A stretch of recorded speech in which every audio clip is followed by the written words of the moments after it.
Hello ಸ್ನೇಹಿತರೆ, welcome back to my channel. ಇವತ್ತು ನಾನು ಬಂಗುಡೆ ಮೀನನ್ನು ಫ್ರೈ ಮಾಡ್ತಾ ಇದ್ದೀನಿ. ತುಂಬಾ ಚೆನ್ನಾಗಿರುತ್ತೆ, ಈಸಿನೂ ಮಾಡ್ಕೊಳ್ಳೋದು. ನಾನಿಲ್ಲಿ 1 kg ಆಗೋಷ್ಟು ಫಿಶನ್ನು ತೊಗೊಂಡಿದ್ದೀನಿ. ಹಾಗೆ ಈ ಥರ ಕಟ್ ಮಾಡಿ ಇಟ್ಕೊಂಡಿದ್ದೀನಿ. ಇದಕ್ಕೆ ಇವಾಗ ಮಸಾಲ ರೆಡಿ ಮಾಡ್ಕೊಳ್ಳೋಣ. ನಾನಿಲ್ಲಿ ಒಂದು 15 ಬ್ಯಾಡಗಿ ಮೆಣಸಿನ್ಕಾಯಿನ ತೊಗೊಂಡಿದ್ದೀನಿ. ಹಾಗೆ 1 ಸ್ಪೂನ್ ಆಗುವಷ್ಟು ಕಾಳು ಮೆಣಸು ತೊಗೊಂಡಿದ್ದೀನಿ. 1 ಸ್ಪೂನು ಧನಿಯಾ ತೊಗೊಂಡಿದ್ದೀನಿ. ಹಾಗೆ 1/4 ಸ್ಪೂನು ಜೀರಿಗೆ, 1/4 ಸ್ಪೂನು ಅರಿಶಿನ ಪೌಡರು, ಹಾಗೆ ಹುಣಸೆ ಹುಳಿನ ಒಂದಿಷ್ಟು ತೊಗೊಂಡಿದ್ದೀನಿ, ನೀರಲ್ಲಿ ನೆನೆಸಿಟ್ಕೊಂಡಿದ್ದೀನಿ. ಹಾಗೆ ಕಲ್ಲುಪ್ಪನ್ನ ನಾನು ಈ ಥರ ಹಾಕಿ ಫಿಶ್ಗೆ ಚೆನ್ನಾಗಿ ಮಿಕ್ಸ್ ಮಾಡ್ಕೊಳ್ತೀನಿ. ಆವಾಗ ಫಿಶ್ಶು ಫ್ರೆಶ್ ಆಗಿರುತ್ತೆ, ಹಾಗೆ ಒಳ್ಳೆ ಉಪ್ಪು ಚೆನ್ನಾಗಿ ಹಿಡ್ಕೊಂಡಿರುತ್ತೆ.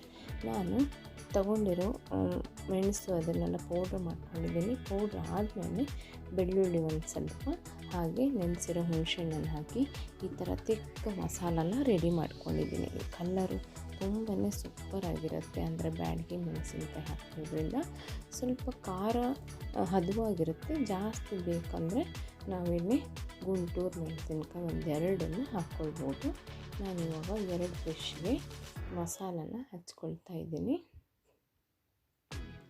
ಈ ಥರ ಮೇಲಿಗೆ ಸ್ವಲ್ಪ ಹಚ್ಕೊಂಡು ಕಟ್ ಮಾಡಿರೋ ಪಾರ್ಟ್ ಒಳಗಡೆ ಈ ಥರ ಮಸಾಲನ ಚೆನ್ನಾಗಿ ಹಚ್ಕೋಬೇಕು. ಆವಾಗ ಫಿಶ್ ಒಳಗಡೆನೂ ಮಸಾಲ ಎಲ್ಲ ಹೋಗಿ ಖಾರ ಹುಳಿ ಎಲ್ಲ ಚೆನ್ನಾಗಿ ಸಿಗುತ್ತೆ, ನಮಗೆ ಟೇಸ್ಟಿಯಾಗಿರುತ್ತೆ. ತುಂಬಾ ಸಿಂಪಲ್ಲು. ಈ ಥರ ಮಸಾಲನ ನಾವು ರೆಡಿ ಮಾಡಿ ಫ್ರೀಝರಲ್ಲಿ ಇಟ್ಕೊಳ್ಬೋದು. ಬೇಕಂದಾಗ ಫ್ರೈ ಮಾಡ್ಕೊಳ್ಬೋದು, ಈಸಿಯಾಗಿ ಆಗುತ್ತೆ. ನಾನಿಲ್ಲಿ 5 ಮೀನಿಗೆ ಇಷ್ಟು ಮಸಾಲ ಅಂತ ತಗೊಂಡಿದ್ದೀನಿ. ಜಾಸ್ತಿ ಮೀನಿದ್ರೆ ಜಾಸ್ತಿ ಕ್ವಾಂಟಿಟಿ ತಗೊಂಡ್ರೆ ಆಯಿತು. ಹಾಗೆ ಈ ಥರ ಮಸಾಲ ಹಚ್ಚಿಬಿಟ್ಟು ಮಿನಿಮಮ್ ಒಂದು ಅರ್ಧ ಗಂಟೆ ಬಿಡಬೇಕು. ಆವಾಗ ತುಂಬ ಟೇಸ್ಟಿಯಾಗಿರುತ್ತೆ.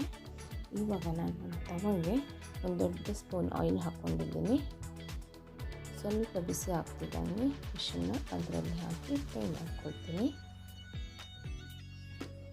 ಮೇಲ್ಗಡೆನೂ ಸ್ವಲ್ಪ ಎಣ್ಣೆ ಹಾಕ್ಕೊಳ್ತೀನಿ, ಯಾಕಂದರೆ ಉಲ್ಟ ಹಾಕಿದಾಗಲೂ ಅದು ಮಸಾಲ ತವಾಗೆ ಅಂಟ್ಕೊಳ್ಬಾರ್ದಲ್ವ. ಅದಕ್ಕೆ ಇದನ್ನು ಮುಚ್ಚಿಬಿಟ್ಟು ಮಿನಿಮಮ್ 5 ನಿಮಿಷ ಸಣ್ಣ ನೀರಿನಲ್ಲಿ ಬೇಯಿಸ್ಕೊಳ್ಬೇಕು.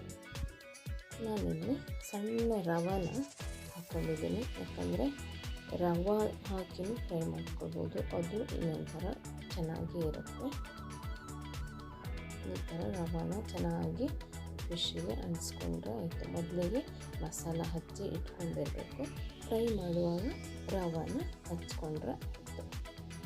ನಾವು ಫಿಶ್ ಮಸಾಲ ಹಚ್ಚಿ ಎಷ್ಟೊತ್ತಾದರೂ ಫ್ರೀಝರಲ್ಲಿ ಇಟ್ಕೊಂಡ್ರೆ ಯಾವಾಗ ಬೇಕೋ ಆವಾಗ ಫ್ರೈ ಮಾಡಿಕೊಂಡ್ರೆ ಆಯಿತು. ಆವಾಗ ಮ್ಯಾರಿನೇಟ್ ಜಾಸ್ತಿ ಮಾಡಿದಷ್ಟು ಟೇಸ್ಟು ಚೆನ್ನಾಗಿರುತ್ತೆ. ಈ ಥರ ರವೆ ಹಚ್ಚಿ ಇಟ್ಕೊಂಡಿದ್ದೀನಿ. ಇಲ್ಲಿ ನಾನು ರವೆ ಹದ್ದೇ ಇರೋದನ್ನ ಫ್ರೈ ಮಾಡ್ತಾಯಿದ್ದೀನಿ. ಇದನ್ನು ಇನ್ನೊಂದು ಸೈಡು ಹಾಕ್ಕೊಳ್ತೀನಿ, ಹಾಕ್ಕೊಳ್ತಾ ಇದ್ದೀನಿ. ತುಂಬ ಬೇಗನೆ ಆಗೋಗುತ್ತೆ ಇದು.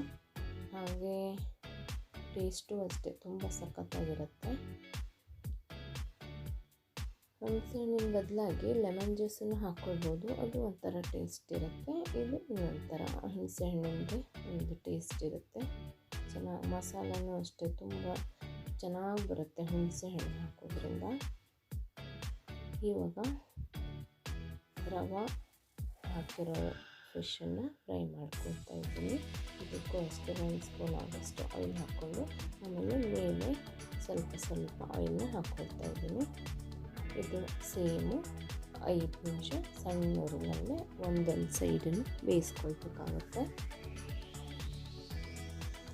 ಇದನ್ನು ನಾನು ಇನ್ನೊಂದು ಸೈಡ್ ಹಾಕ್ಕೊಂಡು ಬೇಯಿಸ್ಕೊಳ್ತಾ ಇದ್ದೀನಿ.